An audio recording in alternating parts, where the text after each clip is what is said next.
Hello traders, Gary Wagner here, just about 1 o'clock in Honolulu, 6 o'clock in New York. It is Thursday, 7th day of November 2019, and this is the Daily Report for gold and silver.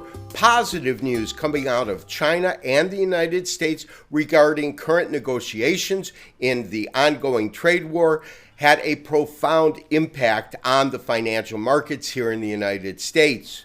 Highly supportive, of course, of the Dow and the Standard & Poor's, equities as a whole, with the S&P and Dow going to all-time record highs, and tremendous downdrafts or sell-offs in both gold and silver. We'll look at the pricing in a second. The question that I am forced to ask myself as well as you, have they actually covered the real issues at bay? Because what they talked about today was the removal of tariffs. The tariffs were in response to the fact that the trade war started because of two really important factors. The first one being unfair subsidies being given to these Chinese-owned companies, and the transfer of technology, which was forced upon American companies to do business in China. Both of those topics have been left out totally of these discussions, and my sense is that unless those come to light, we are not going to get any real resolution. Let's take a look at our current pricing. We are looking at our price board for today. We are in the afternoon session. Market is currently at 1468.80. As you know, we went long at 1514. We were stopped out today when the market hit 1468.13, just about 50 cents below current pricing.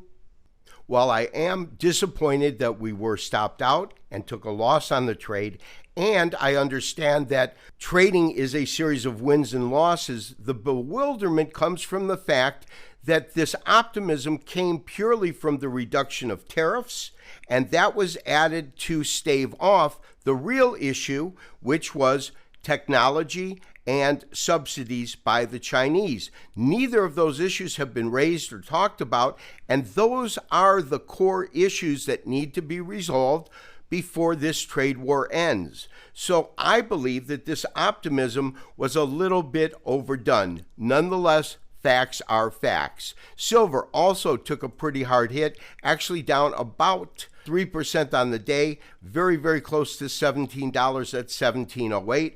Let's take a look at our technical studies so we can see where we believe the market will go from here. As we talked about on Tuesday, when we had the first of two severe sell-offs today as well as 2 days ago, was the fact that I did not believe we had any major chart damage because at that point, pricing was still above the 100-day moving average and the level of support that we had shown, which is really a series of lows that have come in roughly right here. That's this green line. Those also didn't hold water today. In fact, we closed well below the 100-day moving average, and what I believe was former support is now resistance, and that's why I've labeled this here. So where could this market go to? The key level that we need to watch is going to be the 0.23% retracement. That comes in at approximately 1450 to 1459. I'm putting an arrow in that area. When we do that, we also see a couple of series of tops, these loose tops here and this one here, that mean that technically is an important price point.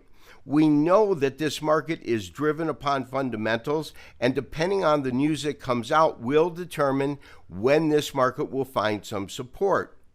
Right now it's above the 200-day moving average, but we are certainly below the 50 and 100, so we will have to let the dust settle and see how the market reacts. And as I have said, not only in my opening letter, but my opening speech at the beginning of this video, the real issues that need to be resolved haven't been discussed, haven't been talked about, at least in the public's ear. And unless we tackle the free exchange of technology, or fair compensation, I should say, and the unfair practices by the Chinese with massive subsidies so that they can outperform an American company selling the same product. Until those issues are discussed and resolved, I think that any real resolution is further away than we believe today. This has been Gary Wagner, wishing you, as always, good trading. We will talk to you tomorrow for the weekly wrap-up and review. Bye-bye.